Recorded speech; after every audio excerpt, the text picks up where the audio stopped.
Good morning students. Class seventh में अपन ने पिता का न्याय का अपन ने पढ़ लिया था, सेकंड लेसन।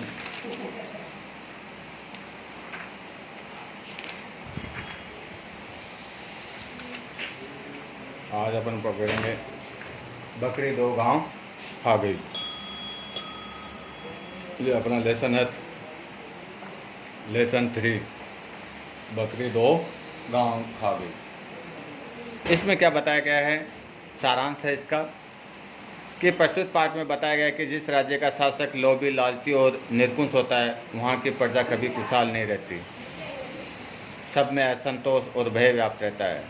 कि इस लेसन का शीर्षक का मतलब यही है कि अगर किसी राज्य का जो शासक है, जो राजा है वहाँ का, वो अगर लोभी होगा, लालची होगा, निर्कुंश होगा, तो वहाँ की प्रजा भी कभी भी खुशहाल नहीं रहती और सब में असंतोष और भय व्याप्त रहता है।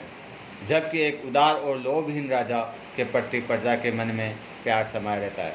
उसके विपरीत अगर राजा उदार होगा, लोभी नहीं होगा, तो वहाँ की जो प्रजा है वो राजा के प्रति क्या होगी, उनमें स्नेह होगा, प्यार होगा और वहाँ स्वर्ग सा सुंदर वातावरण भी बना रहता है। ये पाठ का एक सारांश है। अब इसमें क्या है कि हाय बकरी दो गांव खा गई। एक आदमी आगरा की सड़कों पर रोता चिल्लाता घूम रहा था कि हाय बकरी दो गांव खा गई। और एक आदमी आगरा की सड़कों पर ऐसे चिल्लाता हुआ घूम रहा था। लोग आश्चर्य से देख रहे थे, भला बकरी दो गांव कैसे खा सकती है। आखिर ये खबर बादशाह अकबर तक पहुंची। बादशाह ने उसे दरबार में बुलाया। उस आदमी को उन्होंने देखते ही पहचान लिया। जब ऐसी बात पहुंची कि गांव में सब में ढिंढोरा पीट गया कि हाय बकरी दो गांव खा गई, मेरे बकरी दो गांव खा गई, तो ऐसे वो आगरा की सड़कों पर चिल्लाता जा रहा था। लोग उसको देख रहे थे और ये एक बात आग की तरह आगरा में फैल गई। तो ये बात बादशाह को पता चली।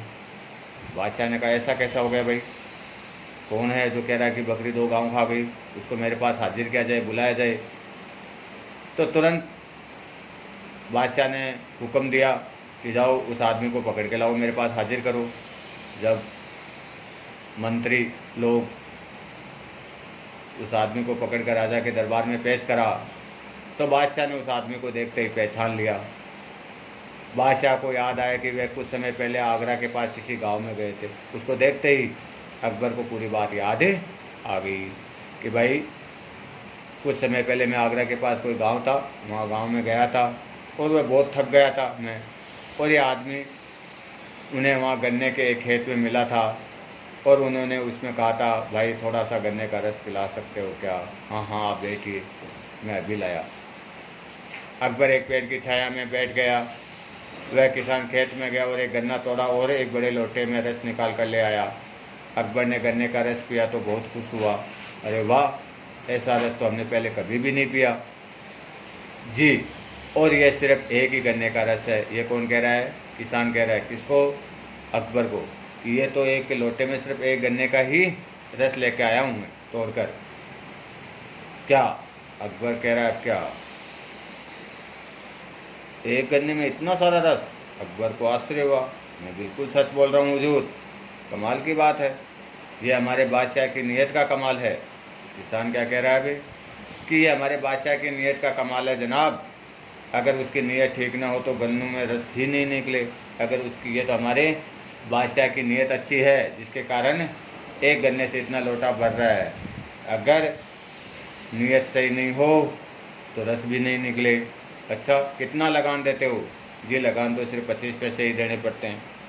लगान, अब अकबर पूछा लगान कितना दे रहे हो, तो किसान कह रहा हुजूर 25 पैसे ही देने पड़ते हैं, सिर्फ 25 पैसे।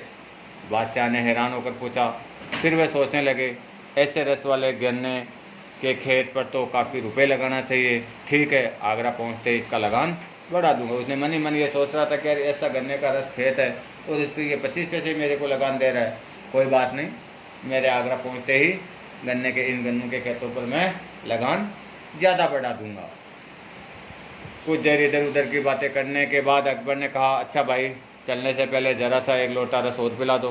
भाई बातें हो गई इधर उधर सारी, और जब चलने का समय हुआ तो अकबर ने कहा, चलो भाई एक गन्ने का रस और पिला दो। किसान लोटा लेकर चला गया। उसने एक गन्ना तोड़ा, लेकिन इस बार लोटा नहीं भरा। फिर एक के बाद एक 3-4 गन्ने तोड़े और उसका रस नहीं निकला, फिर भी लोटा नहीं भरा। अकबर उसका इंतजार कर रहे थे, सोच रहे थे इस बार तो इतनी देर कर दी। तभी किसान मुँह लटकाया हुआ आया और लोटा बादशाह की तरफ बढ़ा दिया। लोटे में थोड़ा सा ही रस था। अरे क्या बात है, इतना कम रस लेकर क्यों आए? कुछ नहीं हुजूर, लगता है अकबर बादशाह की नीयत बिगड़ गई है, उसी का असर है। पहले तो नीयत साफ थी अकबर की, तब तो लोटा भरेज गया, लेकिन जैसे ही बादशाह की नीयत खराब हुई तो गन्ने में से रस नहीं निकला और एक गन्ने को तोड़ा तो थोड़ा बहुत आया। इसके बाद उस किसान ने 2-3-4 और तोड़े तो भी वह लोटा कंप्लीट गन्ने के रस से नहीं भरा और वह अपना मुंह लटकाया हुआ अकबर के पास आया कि लो हुजूर, इतना ही रस आया है। तो पहले लोटा भरेज गया था, लेकिन अब लोटा नहीं भरा। तो कहा कि इतना रस कम लेकर क्यों आए? जब अकबर ने उस किसान से कहा, कुछ नहीं हुजूर, लगता है हमारे बादशाह जो है उनकी नीयत बिगड़ गई है, उसी का ये असर है। अकबर को लगा जैसे किसी ने उन्हें आसमान से ज़मीन पर पटक दिया हो। अकबर को ऐसी बात जब उन्होंने मन में ही विचारी थी और ये बात उस किसान ने बोल दी कि लगता है कि हमारे बादशाह की नीयत बिगड़ गई, इस कारण ये लोटा नहीं भरा। तो ऐसी बात जैसे ही उसने किसान ने अकबर को बोली तो उसको क्या हुआ, एक धक्का लगा कि जैसे उसको आसमान से ज़मीन पर किसी ने पटक दिया हो। क्या पेड़ पौधों पर भी असर पड़ता है? और लगा जैसे वह मामूली किसान एक बादशाह को इंसानियत का पाठ पढ़ा रहा हो। अब अगर ऐसी बात है तो क्या ये पेड़ पौधों पर, ऐसी बात मैंने बोली है, पेड़ पौधों पर असर करती है क्या? तो उन्हें लगा जैसे वह मामूली किसान एक बादशाह को इंसानियत का पाठ पढ़ा रहा हो। और अकबर को लगा कि ये मामूली से इंसान मुझे एक इंसानियत के नाते एक अच्छी बातें बता रहा है। जहाँ नीयत अच्छी है वहाँ बरकत होती है, भंडारा भरा रहता है। लालच और छोटापन आदमी को कभी सुखी नहीं बनाता। और वो किसान कह रहा है कि अगर नीयत साफ होगी तो बरकत भी अच्छी होगी, भंडार भी भरे रहेंगे। और अगर मन में लालचपन आ जाएगा, छोटापन आ जाएगा तो आदमी कभी भी सुखी नहीं रहता। अकबर ने कहा, भाई तुम जानते हो मैं कौन हूँ? किसान संशयपूर्वक बादशाह की ओर देखने लगा। मैं बादशाह अकबर हूँ। अकबर ने कहा, भाई आप जानते हो क्या मैं कौन हूँ? किसान ने कहा, भाई मैं तो नहीं जानता आपको, मैं कौन हूँ? मैं तो आपको एक राह पर आप जा रहे थे तो आपने कहा भाई गन्ने का रस पिला दो, थक गया हूँ, तो मैंने आपको गन्ने का रस पिला दिया। बातों बातों में अपनी ये बातें हो गई। तो इससे कहा कि मैं ही अकबर हूँ, बादशाह अकबर है, मैं ही हूँ। किसान ने घबरा कर पूछा, मैंने कोई गलती तो नहीं कर दी? अकबर को देखते ही तो किसान तो घबरा गया, अरे बादशाह है, खुद ही है, तो मैंने इनको क्या क्या बता दिया, क्या क्या बोल दिया, कहीं मेरे से कोई गलती तो नहीं हो गई है? नहीं, तुमने मुझे वह बात सिखाई जो बड़े बड़े विद्वान गुरु भी अपने शासकों को नहीं सिखा पाते। लेकिन अकबर बादशाह कह रहा है कि आपने जो मुझे बात बताई वो बड़े बड़े विद्वान हो, चाहे गुरु हो या शासक हो, कोई भी नहीं सिखा पाते। आज से तुम्हारे खेत का लगान बिल्कुल माफ़ किया, जाओ इस बार लोटा भरकर रस ले आओ। और इतना ही मन में नीयत साफ हो गई, वापस के जाओ, आपका लगान मैंने माफ़ कर दिया, और जाओ लोटा भर के लाओ रस का। किसान फिर से खेत में गया, इस बार फिर से एक गन्ने के रस से लोटा भर गया। वह खुश होकर दौड़ आया, उसने लोटा आगे बढ़ा दिया। अकबर ने रस किया, फिर पीपल का एक पत्ता लाकर बोला, हम इस पर तुम्हें 2 गांव देने का हुक्म लिख रहे हैं, कल आगरा आना और पक्का कागज़ लिखवा लेना। तुम्हारे खाने पीने का इंतजाम इन्हीं गाँव की आमदनी से हो जाएगा। और बादशाह ने रस का लोटा फेंक कर कहा कि पीपल का पत्ता लेके आओ, उस पर हम आपको लिख दिए कि आपको 2 गाँव देने का हुक्म लिख रहे हैं, और आप कल आगरा आ जाना और पक्का कागज़ बनवा लेना, और आपके खाने पीने का इंतजाम भी इन गाँवों की आमदनी से हो जाएगा। किसान ने पीपल का पत्ता रख लिया, अकबर चले गए, किसान काम में लग गया। कुछ देर बाद पत्ते की बात को वो भूल गया और किसान की बकरी आई और उस पत्ते को खा गई। भाई किसान ने जो पीपल का पत्ता था उस पर लिख दिया, अब उसने साइड में रख दिया। किसान तो अपने काम में वापस हो गया, उसको पता नहीं, वो भूल गया। और पीछे से बकरी आई उसकी किसान की और वो पीपल का पत्ता खा गई। जब किसान को उस पत्ते की याद आई तो उसने देखा कि पत्ता तो अपनी जगह पर नहीं है। जब उसको वापस याद आई, यार अभी बादशाह आए थे और उन्होंने वो पत्ता लिख के दिया, वो पत्ता कहाँ है?